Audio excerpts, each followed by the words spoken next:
I don't really ever ride street bikes, but Do you have a street license? kind of. I'm working on it. Yes, progress. But I had a permit once. legal now. But it's kind of funny because you know, I called Bill because I was helping out at the Chris Paris school, and I asked him if I could get a bike. He's like, yeah, come on down and pick one up. So I picked up a bike, and the thing's got stock street tires on it, and I'm out there running around with students helping them out. And some of these guys have like full-blown CBR1000 race bikes, Olin's forks, Olin shock, and like Brembos. I'm like, God, man, I'm gonna have a hard time keeping up. And these guys were blown away. They're like, how can you ride a stock bike that fast? Like, I was like, I was only 140%, guys. I really wasn't riding that hard. But the funny thing is that I can't believe how good stock motorcycles are getting.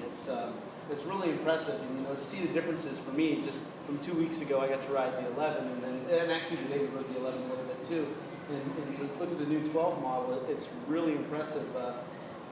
I think the biggest thing you guys will see with the suspension is, and it's obviously one of the biggest features of the 12. One of the best things I felt with the bike is the more aggressive you got with it, the bike would just take it. Whereas in the past, when I have ridden stock street bikes for photo shoots and things like that, brochures, and it's like, man, they only like to be ridden so hard, and then that's it. Like, it's like, okay, that's enough. This new suspension, this new technology, I was really surprised because the normal comfort level for me on a street bike stops right here, and it's like, man, I can keep pushing this thing harder and harder and get more out of it. So I was really impressed with how good it is. And I know a couple of you guys were joking about traction control a little bit earlier. I honestly don't think this bike needs it.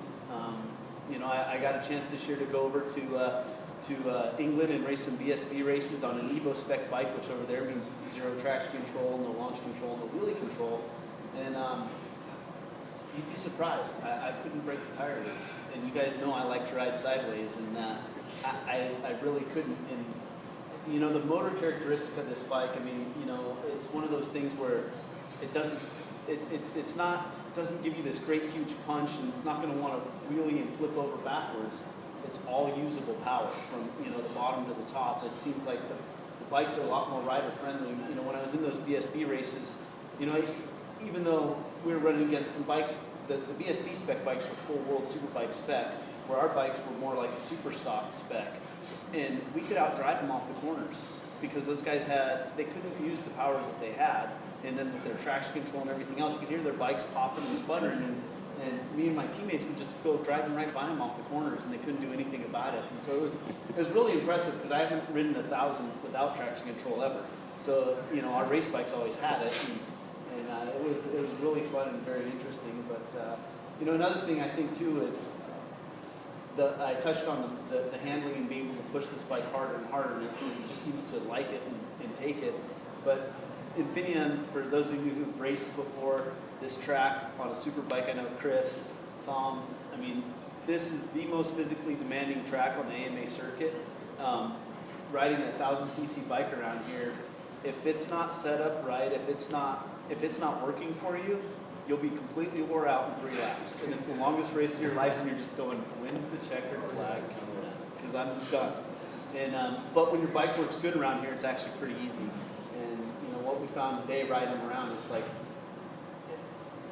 this track almost feels like a go-kart track when you're on a 1000 because it's so small, there's no time to rest, you're always doing something busy, but the bike handles very well, and it makes it easy to ride a 1000 around this racetrack. So I think you guys are really going to enjoy it, and I'm looking forward to seeing what you guys have to say because I personally think the bike's really good.